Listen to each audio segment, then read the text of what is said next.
Hey, this is Steve Halleck of TikToking. As always, you can find me at Steve Halleck on Instagram and at TikToking.com for all my watches and videos and everything. Please, let's take a moment and all go right down and click subscribe to the channel. And if you want to be notified of the latest videos that I do, you can click that notification bell right there and they'll come into your inbox somehow, I suppose. And also, always please give me comments if you have anything that you want to say, or just sharing kind words. I love reading what you guys are thinking about these, and it helps me keep going and make them for you. Okay, here you can see I have a Panerai. And for those of you who pay attention to my channel, you'll know that this is the first Panerai that I've ever reviewed, as it happens to be the first Panerai that I've ever owned, which is pretty shocking. Panerai has kind of fallen out a little bit in the watch community, I suppose, but in the overall world, it's still considered one of the biggest watch brands. I mean, whenever I have a friend, most of my friends are not into crazy watches as most people aren't. When I have a friend ask me about, helping them get a nice watch, they always mention Panerai as something that they're considering, a Rolex, a Panerai, that kind of a thing. So most of this public consciousness started in sort of the early 2000s or mid-aughts. And to understand the piece in front of you, we've got to kind of take a little trip back there. Now, before I get too deep into it, I am totally not a Panerai guy, and I am sure I'm gonna mess some stuff up in this video. If you are a Panerai guy, cut me some slack. It's not the purpose of this video. As I said, this is the first Panerai that I've ever owned. But I did happen to be around the watch world in the early 2000s / mid-aughts, and I saw the craziness going on in Panerai. So to understand this watch, you have to sort of think of, like a Nautilus is now, or like the craziest Royal Oaks. Panerai was on fire, totally insane. Every celebrity that you ever saw had the newest Panerai. You couldn't get them. They were instantly worth more money the second that you got anything good. It was sort of all the rage in the watch world. And it never really caught my eye, mainly because I'm so skinny that I didn't feel like I could really wear them at the time. And also, I've never really been drawn to whatever the hype thing at the moment is.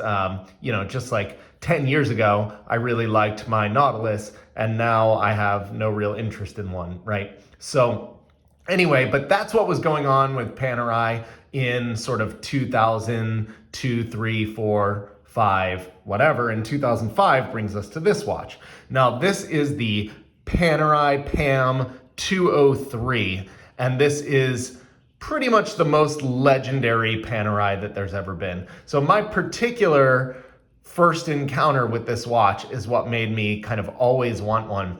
I went to lunch with a dealer friend of mine at the time, and he had this on his wrist, and he walks in and he goes, "Steve, look at this."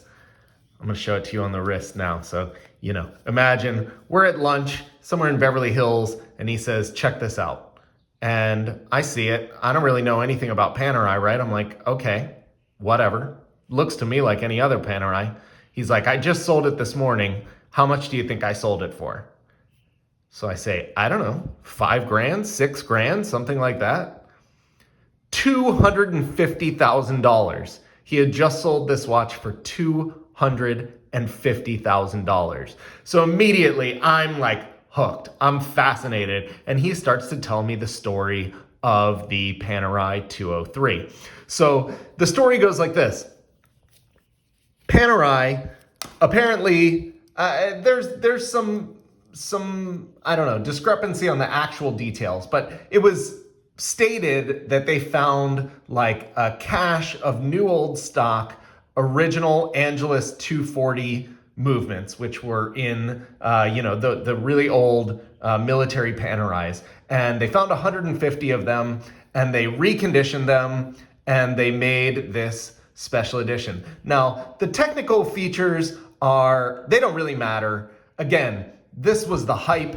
This was the craziness. And so the point was really, this was a watch you could not get. So if you look at the movement, it's actually quite nicely finished. You can see the beveling is pretty nice. Just very kind of utilitarian, which fits the watch, but really well done. And it is an 8-day power reserve. So you can say there, 8 giorni. Brevetato means like patented. So this is the dial. And, again, this has become an iconic Panerai reference. But the whole point that made this crazy was the distribution of it at the time. So it actually was quite similar to sort of the Tiffany blue dial, Tiffany Patek 5711 right now. Basically, you had the hottest brand in the world, the hottest watch that they could make. And the CEO decided that what he was going to do with this watch was hand select the best customers of the brand and sell them this watch straight from the Italian Panerai boutique. So in order to get this watch, you had to be hand selected, and then it was basically sold under penalty of excommunication. Your name was going to be tied to the serial number on the watch, and if it ever came out that you resold this watch, you were going to be excommunicated from the brand forever. So, I never blank out the serial numbers in my videos. I don't know whose this was, but somebody might be in trouble right now. Anyway, only 150 examples, hottest watch in the world, had to be selected, and the fear of God was put into people so that they never sold them. And the result was that the very, very few examples that ever hit the market sold immediately for upwards of 200 grand. And in fact, OJ Mayo of Watch You Want fame, which anybody who was around in the mid 2000s kind of knows of him and knows this story. He put one on eBay at $1 million ask, and it just like sent everybody bananas. Now, if you ask him, he was never trying to get that. It was just sort of to get some eyeballs and let people make offers. But anyway, it was out there, and I know for a fact that they were trading upwards of $200,000. They did transact there, and it was every bit of a crazy, crazy, crazy hype market that the Tiffany 5711 is right now. So anyway, I saw this from the outside, and it just really stuck with me. And now that Panerai is just less hot, I had a chance to buy one, and I couldn't pass it up. So I've got this here. It's in my mind, it was like if you're ever gonna own a Panerai, this is the one. Now, they're still expensive. As of right now, I think the cheapest one online is right around like 70 grand or something. There's a few listed closer to 100. So, it's not cheap, and it still does just look like sort of a normal Panerai. But it's the Panerai. I don't know how else to explain it than that. It's just the watch, and it will forever have the lore of being the most unattainable Panerai at the absolute peak of the brand. So anyway, it's pretty cool. It's totally just a normal watch, basically. You've got the 8-day power reserve, which is really nice. The new old stock vintage movement, which is really cool. The crown guard, typical Panerai crown guard here. So this pulls down and lifts the crown for you to change the time, obviously. You can see it's a manual wind movement. So you've got that going, and a little running seconds there. The loom is super, super nice here. I posted some shots on my Instagram, which you can see. I'll see if I can cup it here for you. It's hard here, but it's this sandwich dial, so that the numerals are recessed under this sort of brown hued dial, and the numerals and the hands all have really bright loom. So it's quite nice. Even if you go into, anywhere away from a window inside, it starts glowing, which is pretty sweet. It's 47 millimeters, which is the big size. But like I said, I couldn't wear these. I felt like I couldn't wear these in 2005 when they were hot, but now I've gotten sort of used to it. And it's not so bad, to be honest. You know, Panerais obviously are meant to be chunky and big and beefy, and it is big and beefy, but it doesn't go off my wrist.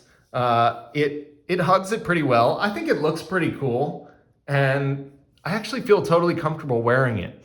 So anyway, I wanted to share this with you guys. Again, this is an example of how you can look a little bit away from what everybody's focused on right now. You know, eyeballs have turned off of Panerai, and so now you're able to pick these up at a fraction of what they once were. And it's the type of thing where if the brand ever heats up again, which it totally could, it's a big, huge brand. It's owned by one of the biggest, you know, conglomerates that there is. So they have unlimited capital, basically. And I always kind of figured that anything that anybody ever really liked, they always could like again in the future. And so I feel like if this brand ever heats up again, this is instantly a six-figure, if not, you know, multiple six-figure watch again. So I thought it was something cool to own. As always, I love sharing the cool stuff with you guys, and this is something you probably didn't expect to see on my channel. So that's my personal story with the Pam 203. 203A, I guess sometimes it's listed as. I don't really even know the difference. Somebody will tell me in the comments. I hope you guys like this, and I hope to see you soon. I'll bring you some more indie stuff next time. All right. Thanks, guys. Bye-bye.